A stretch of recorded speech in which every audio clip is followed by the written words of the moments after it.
The talk I'm going to speak on is, after the great introduction from Hemant, the challenge always is that the machine has come into your lab where everyone does the principles which I'll be sharing in this talk. I will not be able to cover every bit of it, but I am around till tomorrow and any questions or on the hands-on on the workshop, the application guys are there, they'll be happy to share with you. What I would like to go through is instrument setup and compensation are the cornerstones of having a successful, flow cytometric test or a assay going. And the role of flow often is to discriminate between populations. We always want to know if something is positive or negative, present or absent. That's typically the goal. And when you have a CD marker, you want to know whether that marker is, present in a certain cell or absent in a certain cell. So the emphasis is going to be on three parts: PMT voltage setup, optimization, compensation setup, and titration of antibodies. But before we go there, I would like to highlight a few terms. And what happens in when we are discussing flow cytometry, some of these terms get used very loosely. The speaker is using a term, and what we are understanding with that term is taken very loosely, and there is a difference. And actually, I am guided by this beautiful publication. Dr. Brentwood has written this paper with his colleagues in 2009. And it beautifully elicits the challenges of multicolor flow cytometry. It's a worth reading where every word is extremely useful. So this table comes from that publication. It says background, just like the English meaning background, any signal which you don't want. Okay, it's the background signal. So I always say you can see stars in the night, but you can't see them in the day. The background is the sunlight. Okay, in the night, there is no background signal, so you can see the stars very clearly. So in flow cytometry, the background may come from three things. It may come from autofluorescence, which is nothing but self-fluorescence of a cell. A cell like eosinophil, which is full of granules, will autofluoresce. A cell like neutrophil will have a little more autofluorescence as compared to a lymphocyte. We go to non-specific antibody binding. So if the sample is degenerated, there is processing artifacts, storage artifacts, the cells are dying, the DNA is leaking out, the antibodies will stick non-specifically to the cell. Then we have a terminology not listed here, which is called as specific non-desirable antibody binding. So if you see kappa and lambda antibodies, which are light chains, they bind to monocytes. Okay. Normally, monocyte functions because monocyte has an Fc receptor and antibody has an Fc end, and the monocyte specifically binds to the Fc receptor. We don't want kappa and lambda to bind to monocytes because it impacts our lymphoma analysis. So you will say this is background. It is specific binding, but non-desirable. Okay. Then we come to something called a spectral overlap, and we'll discuss this in detail. Spectrum, as you know, means colors. An overlap of wavelength, or the colors as they spill into the from one spectrum of wavelength moves to the other spectrum wavelength, and there's an overlap in a detector. We'll discuss that part. Uh, we'll discuss the terminology called compensation. The compensation is just that you go to a shop and you buy a product of 40 rupees. When you give 50 rupees to the shopkeeper, he gives you 10 rupees back. He's compensating you for the product. Okay. So you are either compensating and giving that return. So you are subtracting the value, which was not required over there. So when you have spectral overlap, you have spillover of light from one channel to the other. You subtract that unnecessary amount of light. That's called spectral compensation. We'll discuss that. And we'll discuss this term called spreading error in our diagrams. So resolution is what I described, just as I gave you the examples that we want to differentiate bright from dim. Bright from negative is easy, but dim from negative is difficult. So even in a starry sky, if I have clouds in the night, the clouds will become a background. Okay. So it's all about resolution, and we want to look at how to differentiate a population. So if I was to ask you guys between A, B, and C, okay, the blue color is the negative peak, the red color is the positive peak. Okay. For a given antibody, which option would you choose as the right option? A, B, or C? A. Okay. B, everyone is saying no because the negative is overlapping with the positive. That everyone is clear. Now, when we measure a population, we have an index called as MFI, or what is called as median or mean fluorescence intensity. What we do is, at the median part of the peak, we draw a line. For the negative, I've drawn a line. For the positive, I've drawn a line. So if I take positive MFI upon negative MFI, it is also called as signal to noise ratio. So positive upon negative. This is what you use in voltage setup. This is the same principle you use in titration also. You take signal, you take noise or negative. So it is called signal to noise, or it is called positive upon negative ratio. Now, if you see peak C, so the graph C, the MFI of blue and the MFI of the pink color population is the same. But why is A chosen over C? Anyone can tell me why is A better than C? So the base of the triangle, there is a spread. Okay. So any CBC parameter which talks about the base of a triangle, anything in CBC which you do every day as part of the RBC curve, red cell distribution width. What is it? It's if you have micros and macros mixed, you have a wide RDW, right? It's the base of the triangle. So if it's very wide, there's a lot of variation happening. Here, if the negative signal is very wide, it is overlapping with the positive. So it's not only the intensity of the signal, but also the spread of the base of the negative peak. So that is called a spread. Okay, this spread may come because of poor voltage signal, poor compensation. Sometimes the good compensation is correct, but the spread will not disappear completely. That's called the spreading error, which is what I was trying to tell you in the previous table. So you have to look both at the intensity and the base of the negative to separate from the positive. This is important as we go to understand these concepts when you see the flow plots for resolution. Now, broadly, when we are resolving populations, the factors which impact, as I told you, is background. You don't want non-specific staining. You don't want autofluorescence as low as possible. You don't unbound dye and fluorochrome.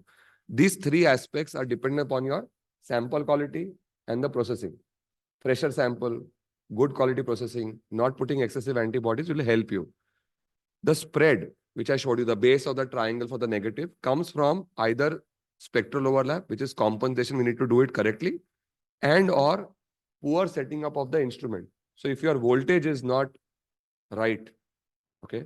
Now, in a season of winter, which we are in now, if I put the temperature at 16, it's not the right temperature. Okay. But that 16 or 18 might be useful during the summers.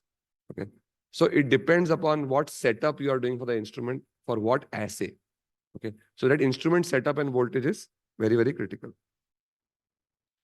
We'll skip this. We'll go directly into what we call as voltage setup and why is this important. So Hemant showed you these detectors. They detect. What are these detectors called? Anyone can label it? What is the full name of this detector? Yes, photo.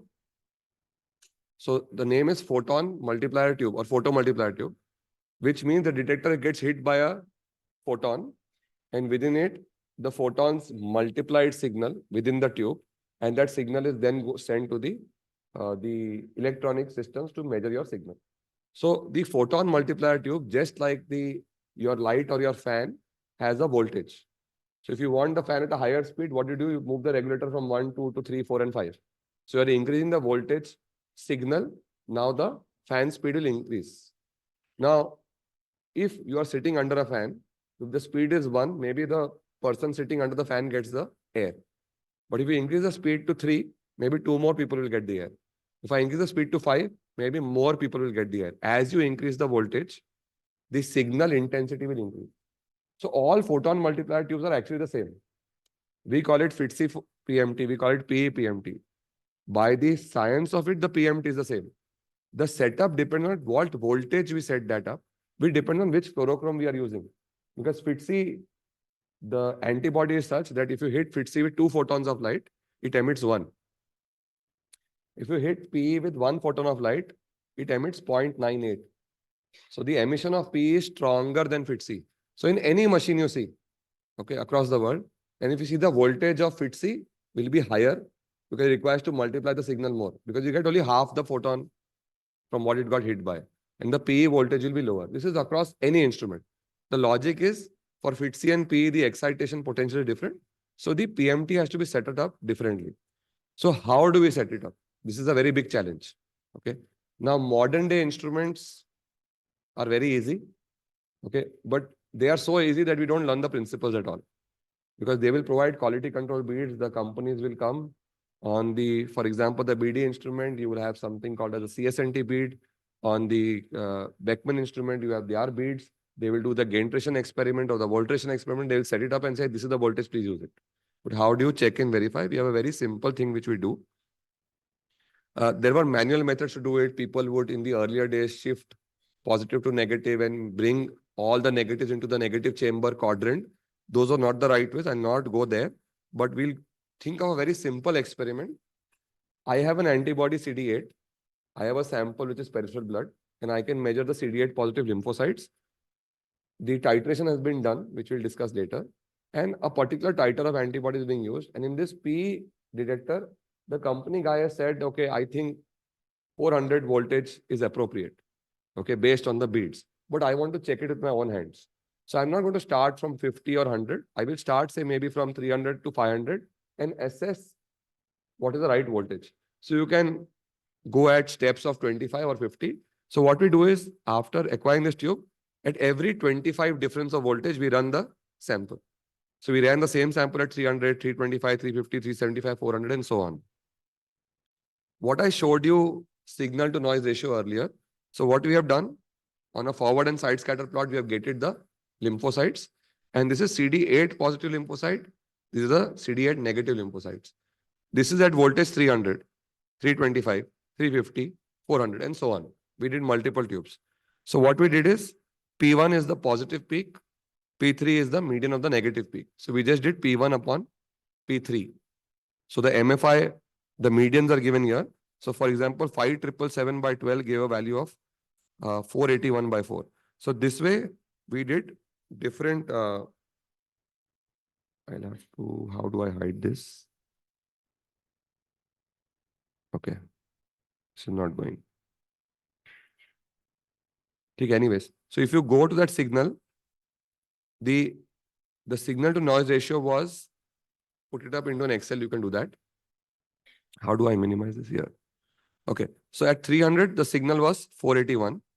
At 350, it was 525. At 375, the signal was 532. At 400, the signal falls. Because if you increase the voltage too much, the background increases. When you increase the voltage initially, both the negatives and positive will move. The signal will keep on increasing for both. After a certain time point, the positive will not go further. The negatives will start moving further. The background increases. So what happens? Your denominator starts increasing more than the numerator. So what you get, if I go back. So if you see in this slide, the base of this triangle becomes wider. Okay. And compared to this signal, it's not seen because of this very clearly here. It's a little narrower. Sometimes with the visual eye, it is very difficult. So you have to go by the MFI and measure it. So simply doing this, we know that the voltage was 375. So we set up for P is 375. So if you have 8 detectors, you'll have to do this 8 times for every detector. As said, there are automated ways of doing it. We'll not go into the details of that. There's a process called optimization. Whatever you set up with beads or simple cells, you have to actually set it up in your assay. And the assay may change your voltage required. The voltage for a platelet assay will be different. For an RBC assay will be different. For a WBC assay will be different. If your processing is different, whether you use lyse wash, it will be different. If you use cycloplan staining, the voltage requirement will be different. For forward and side scatter, for example, it may not be different for a FITC P detector. For forward and side scatter, these voltages might change. So you have to optimize your signal for various detectors. How often do you set it up? Typically, we set it up at baseline and at least once every 6 months when a preventive maintenance takes place, or every time an engineer comes and changes a major part of your optics or the laser light. If the laser power changes, the optic changes, the detector changes, then you'll have to do a setup again. As I said, there are QC beads which you run up to set up the current day instruments. They give your voltages. You can cross-verify how it is working. And a simple assay, ready-made tube can be run to check how your voltage is done. Anyone knows why we titrate antibodies? Be realistic. What is titration, anyone?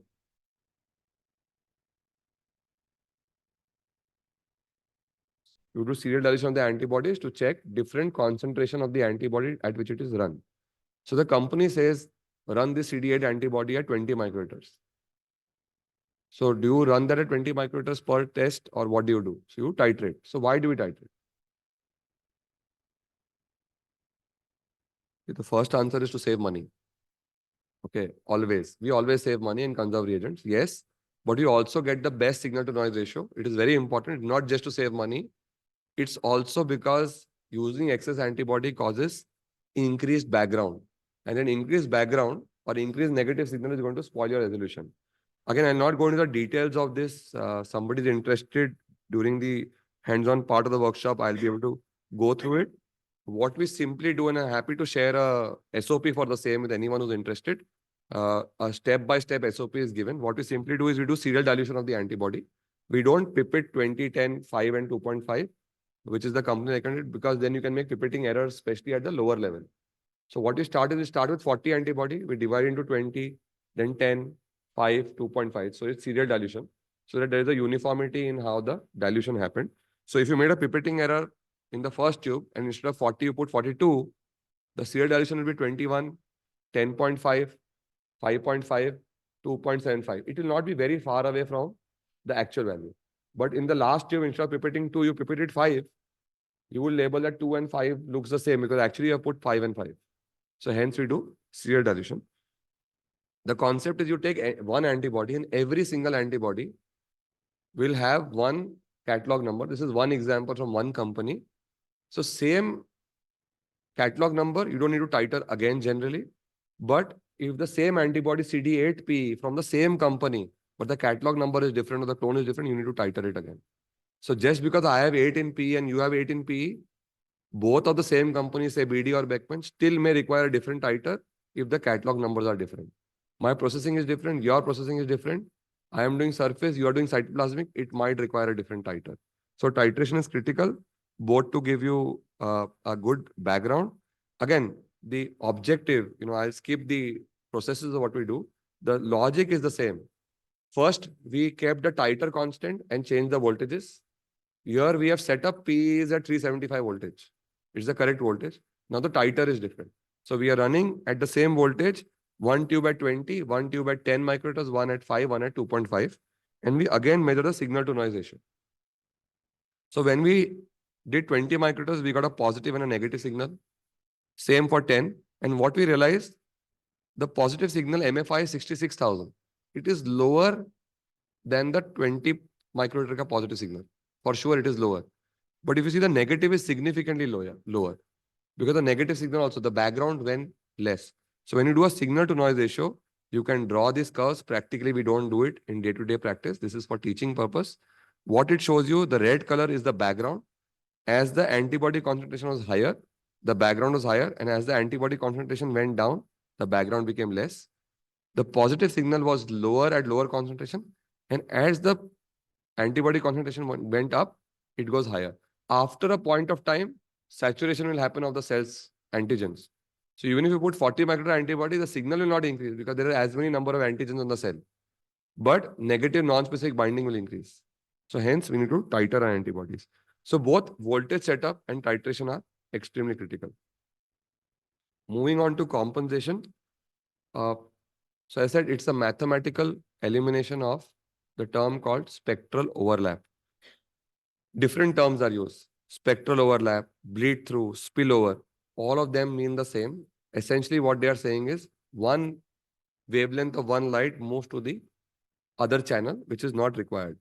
And for estimating compensation, we'll come to this. We use what is called as single strain controls. What is very critical is if I change the voltage, my compensation will change.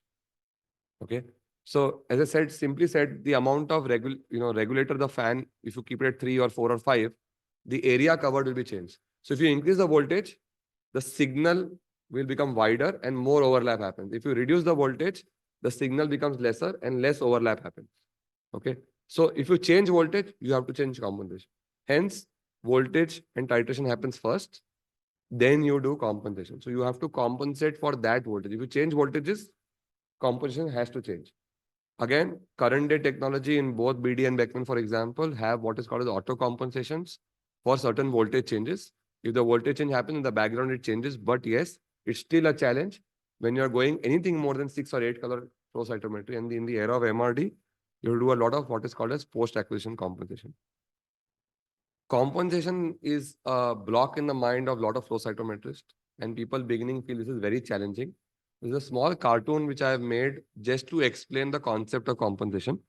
So basket A is supposedly for apples, and basket B is supposedly for bananas. And there is this pipe, which is used to sort out the fruits. Okay. There is a particular pressure at which the apples and the bananas are being thrown out. And in an ideal world scenario, basket A should only have apples falling into it, and basket B should only have bananas falling into it. So at the end of this, as the apples are falling, so you saw one apple falling over into the banana basket. Okay. So it was a mistake. And sometimes the banana fell into the apple basket. Okay. Now, if I asked you a question at the end of all of these things, that if basket A totally has 60 fruits, are all 60 apples? I will say there are 2 bananas in it. So how many apples does it have? It has total 60 fruits, but it has 2 bananas. So how many apples do you have? 58. What you simply did is, you did basket A minus the culprit. Correct? And if I say basket B has 50 fruits, but it has 3 apples in it, so how many bananas does it have? Simple. What you did is you compensated and removed the culprit. The basket B is your detector, which was to detect the B signal, or say, for example, P signal. But some FITC light was falling into it, the apples. The culprit was the FITC light or the apples. They were falling. You wanted to remove them.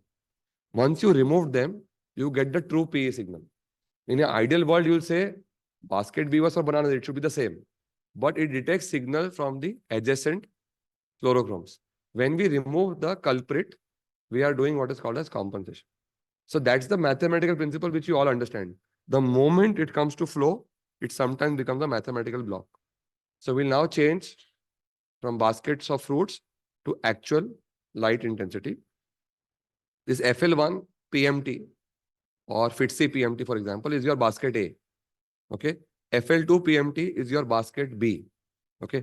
Ideal world, FL1 should contain signal only of FITC, this green light. That is what it is supposed to detect. But what happens is when the P signal comes, X percentage of this orange signal. So X percentage of area under the curve, this area under the curve is falling into FITC. So when you want to measure FITC signal is going to be the FITC basket minus the culprit X percentage of PE. When you want to measure the PE signal, ideally it should have been the whole PE basket, FL2 basket, but no, it contains Y percentage of FITC signal. Okay. So this is compensation. Any question on this? I can repeat it again if anyone has not understood. Because if people who are going to actually use flow cytometry, this is the principle we use in clinical practice. It's a very basic principle. You will require to spend time doing hands-on. This is the theoretical principle. What you do on the machine is very different. And the logic is, how do we know how much to compensate? Okay. So we take single strain controls. Suppose if I have a 8-color experiment, I'll make 9 tubes. One will be unstained tube. And for every fluorochrome, FITC, P, Percy P, and so on, there will be single strain tubes. When you make a single strain control in FITC and you run that sample, you should get 0 signal in PE, Percy P, PE Sison. Ideally, because you not put a PE antibody. So that concept we use here. For example, when I run unstained, okay, this is run with beads. So what has happened? I've run unstained.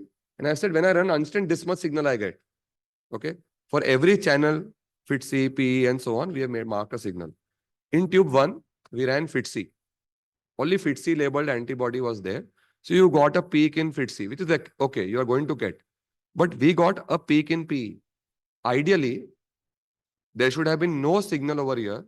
The signal should have been the same as unstained PE. So what the software does, it sees the unstained signal.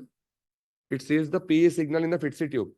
It says, bring it back to negative, to the unstained. How much do I need to subtract FITC signal? I'll subtract it and bring it back to negative. Same way, when I run in this tube, it is PE. If you see, FITC should not have had this peak. Percp should not have had this peak. PE size 7 should not have had this peak. So this PE signal is spilling over backwards into FITC. forwards into PERC-P and PE Psi7. So it is spilling forward more, backward less. Now the software will say, let me see the unstrained signal of FITC, PERC-P, PE Psi7, and let me make in the PE tube for those channels the signals same. So by running these unstrained controls, you can set it up. You don't have to do this manually again. You get what is called as create compensation controls. You run this tube simply and you just click calculate compensation, it will happen.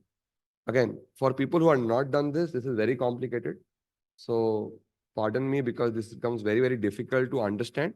But for if you're going to do this and when you sit on the machine, these are very critical aspects which you'll have to go through and learn. Again, I'll not go through the actual process of what we do, but if I want to now check in the real world, is it compensated?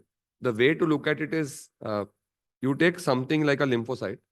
You can take like, we normally know that B cells are CD19 positive.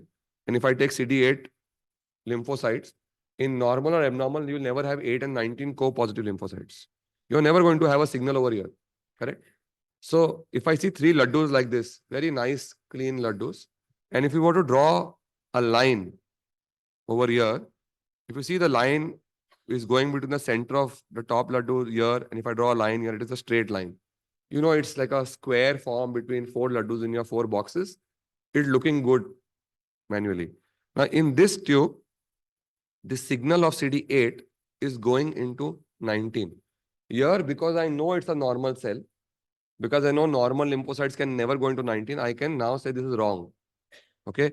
This FITC is the culprit going into PE. So what I'll go is, I will go into the PE detector and start subtracting FITC signal a little bit. There are tables given there where you can subtract. How much to subtract? I kept on subtracting because it was undercompensated and I subtracted too much of signal. Now it is going down. I have overcompensated it. So I'll bring back, I'll reduce the subtraction. So in undercompensation, you have to remove the culprit. In overcompensation, which goes down, you have to reduce the subtraction. Again, only when you sit on the computer and the software, when you do this, the ultimate target is you need to get these 3 laddus like this, or 4 if you have a 4th quadrant over here, and get this nice shaped populations. When you start seeing diagonal populations, I'm very worried. Is there a compensation artifact over there which is giving you wrong signal? Now, why is this important? Sometimes we cannot differentiate between a BLL versus Burkitt's. Okay. And if you had 10 and 34 together, if you have 10 which is bright and spills over into 34, okay, you will say 34 positive BLL. If it was 34 negative, it would have become a Burkitt's. Both are differential, totally different diseases. Okay. And we have seen this happen many times. Okay. Just because the signal was so bright that it fell over. We're just finishing in 2 minutes. So the idea is correct compensation is so critical. And even today, we end up making mistakes only because, especially when you go to MRD, the amount of compensation requirement is very, very minute. Minor adjustments are required. Otherwise, you will completely misinterpret those tiny populations. Okay. Plasma cells with very bright 38 are spilling over into another channel, say a myeloid marker, and you start wondering, oh, there's a 1333 positive population is lying there. And you realize it was just plasma cells spilling over into the myeloid markers based on how your panel was designed. So you can really complicate your diagnosis and overcall disorders which are not there. So compensation is critical. Again, I'm not going to go into it. Few basic rules which you should remember while selecting your compensation controls. When we compensate, if you have to compensate for an antibody like FITC, you can use any FITC antibody. CD8, CD4, CD3, all will be the same for FITC. But in the same detector, there is another fluorochrome called Alexa 488. Okay. The channel is the same. The detector is the same, but these are 2 different brands or 2 different fluorochromes. You require a separate compensation matrix. Because FITC fluorochrome will behave differently, Alexa will behave differently. When you are using FITC, I could have used CD8, CD4, CD3, doesn't matter. When I go to a conjugate fluorochrome, PE Psi7, or you go to PERC Psi5 or an APC H7, these are called as tandem fluorochromes. APC is tagged to H7. PE Psi7 is PE tagged to Psi7. Unfortunately, when they are produced, different lot to lot variation can happen. And within the same company, there could be a variation. So you need to use lot specific compensation. So PE Psi7, if you are using CD4, CD8 in another tube, CD19 in another tube, it will have different composition requirements. When you choose control, and I was showing you positive versus negative, you have to compare lymphocytes to lymphocytes. You cannot compare neutrophils to lymphocytes, monocytes to lymphocytes. So it has to be apple to apple, not apple to orange. Again, why? Because neutrophils will have autofluorescence, which lymphocytes don't. So this is where the comparison things should happen. And when you are running a control, you acquire more events, like 10,000 events, and choose very bright controls. So when you're compensating, you want to compensate for the brightest signal and not for a dim signal. So when I'm choosing a compensation control, we typically prefer T cell markers because they generally are very bright on most fluorochromes because the number of antigens are high. So you choose like a CD8, CD3, which is a very bright signal, so you can compensate for a higher level. There are now automated compensation experiments available. I'll not go there. I'll just summarize and end that, the three things that I told you are complicated. Even if you remember, there are three things I need to go back to the instrument and know about, ask my application team about, ask my application engineer or technologist about, are PMT voltage. Remember that there was a habit. Nowadays, people have stopped doing it, is great. For every case, if the signal is not looking that great, people would change the PMT voltage, make it look positive and make it look negative. Extremely dangerous habit. Don't do that, please. Your PMT voltage changes, your compensation changes. And the voltage should not be changed the way I said. Antibody titration is important not only to save money, but also to get a very good resolution. And sometimes a 20 microliter antibody works at 2 microliter. And sometimes 20 microliter requires 20 microliters. So it changes. Cytoplasmic CD3, for example, versus surface CD3 will have different titers. Same antibody, processing is different, the requirement is different. So keep in mind titration may change. And the volume, I didn't go into that step. The volume of your processing is very important. With that, I end my talk. Thank you. And I'll be happy to take questions now or maybe even later during the day. Maybe later we are running short of time. So thank you so much for your patient listening.